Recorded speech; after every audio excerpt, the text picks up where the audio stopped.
Kids, tonight I'm going to talk about the 2012 election post-Freakout. And I'm going to talk about it on both sides, and there's going to be a central issue at the end where both sides should be able to come together. But first, let me talk to my right-wing friends. For 4 years now, I've been listening to you telling us, the whole world, how Barack Obama is a secret Kenyan, Indonesian, Arab, terrorist, socialist, Nazi, communist, how he brainwashed and fooled the American people and our military intelligence and our CIA and our FBI, who've given him all top clearance to be president. And he's now fooled the American public, not once, but twice, to elect him by huge margins. The first time you caught yourself into this, you sounded ridiculous. Frankly, if you're still talking like that, you just sound insane. And funny enough, one of the things I heard this week, which just tickled me to death, was earlier in the week, I heard that, or last week, I heard that Hurricane Sandy was all the gays' fault. The gays brought on Hurricane Sandy. This week, I'm hearing that Hurricane Sandy is what brought down Mitt Romney. So in other words, what you've said is God abandoned Mitt Romney for the gays, or something like that. It makes no sense. So decide what it is. Is it the gays, or is it God, or is it both, or is it just Mitt Romney that set Mitt Romney packing? Maybe his message didn't work out for most people.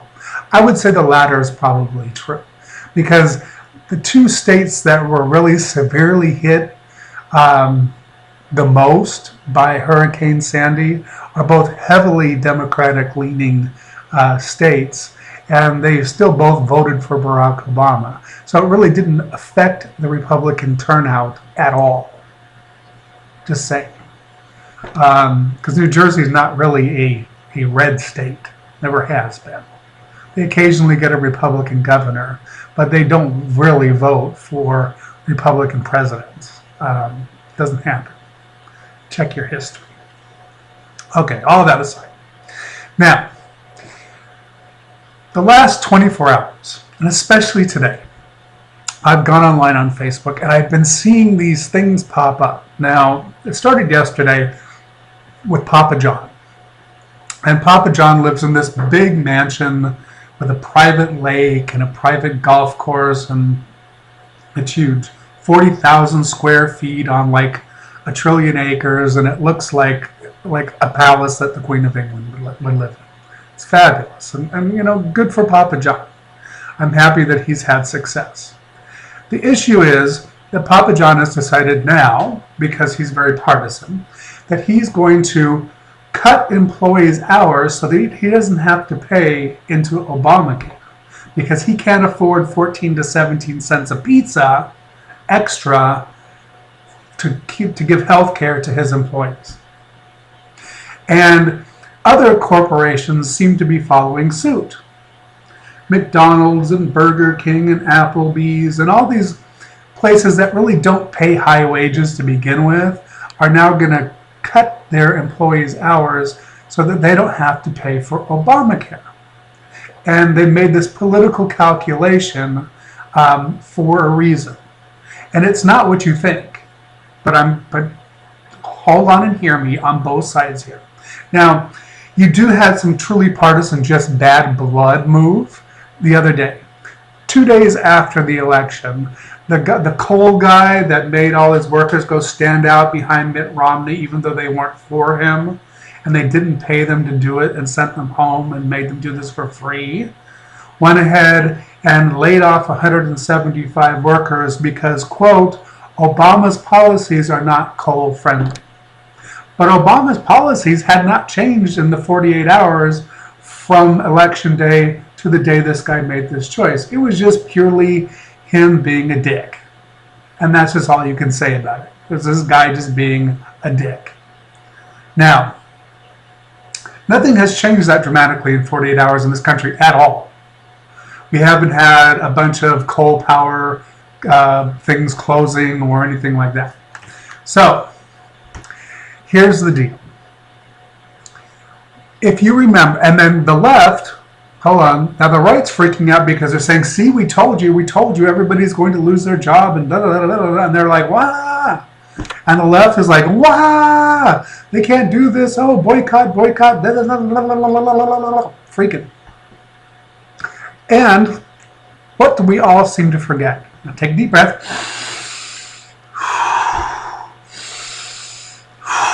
Do you remember when we had the debate over Obamacare? They brought in all the principal players to the group, which were the politicians, the insurance companies, the hospitals, the providers, and big and small business, and employees. They brought everybody to the table. Said, what do you have to say? What's your suggestion? Yada, yada, yada, yada. We had days and weeks and months of hearings, very contentious, some in public, some in private, some semi-public, private. We had big things, these big round table discussions with Obama and all the principals there, and people getting up and speaking and making impassioned pleas one way and the other on all the different topics, all looking out for their best interest. What was the one thing that business, who supposedly the right or the conservatives want to keep business in business and make business successful. The one thing that business said back then, which the right totally ignored, was, please get us out of this mess. It's costing us too much money. We cannot calculate how much it is to do business. It's cheaper for us if you charged us a flat fee and made universal health care or Medicare for all, like they do in England and Canada and many, many, many other countries across the globe who have much cheaper health care with much better outcomes. And everyone's covered widely. And business said at that time, if you remember, and you can go back and check your facts, business said, get us out of the business of insuring our employees. Just give us a fixed cost and we can deal with that. It would make it so much easier for us. But no one listened. Because the right was so busy not wanting to agree with anything that they are even cutting the throats of the people that feed them, which is business. So now business is doing what it said it was going to do. It's going to put the hammer down and put the pressure on for universal health care. Because they don't want to be in the business of giving health care to their employees.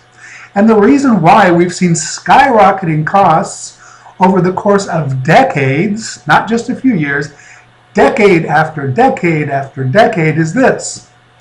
What's our system based on? Our system is based on private employers giving insurance to their employees. So it's big business doing business with big business, which is big insurance companies. And insurance companies every year screw the pooch. They always make huge profits. And they keep charging their big business customers more and more and more and covering less and less and less. And every year, big business not only gets a jack up in their fees, but they also jack up the employees' fees. And then they have to send their human resources people out every year to explain how this is the best we can do. And this is, yes, we know it's awful, and we know it's less than it was last year, and the year before, and the year before, and the year before. And we know that you're falling behind, and we're not giving you raises to keep up with all of this increased costs. And I know you're sinking, but at least you still have a job. Which really isn't motivating for anyone. It's not motivating for the company, it's not motivating for the employees, and it's certainly not motivating for the HR people that have to go out and sell this crap year after year after year. If you think about it logically, take all the emotion out. So, people on the right, people on the left, let's have a discussion. Let's listen to each other. Business does not want to be in the business of providing health care for employees. It's too expensive, it costs too much, and it's too erratic. People on the left, you've always wanted universal health care or Medicare for all. It's easy to do. Everyone has to pay into it, including business and employees and everyone. And we know it works. We have the technology. Medicare works great. We have the knowledge. We have the know-how. We can make this work. Why can't we just agree? And then everyone wins, because everyone will get good outcomes. Everyone will have health care. And for those of you, the last outliers of you, those few of you that said, oh my God, if we do that, all the good talent in medicine will run away. Well, where are they going to go to? Seriously. Where are they going to go to? All the other countries already have this. So where do you think they're going to go? The Sudan? I mean, seriously. Grow up. Something that we all don't need to freak out about. Something we should be embracing. Thank you, Papa John. Thank you, McDonald's. Thank you, Burger King. Thank you, big business, for making the issue of universal health care for all. You're actually helping both sides get over this. Obamacare is cute, but Medicare for all would be faster, cheaper, much more efficient, better outcomes, and we have a level playing field for everyone, including business. That's my thoughts today. Have a great one.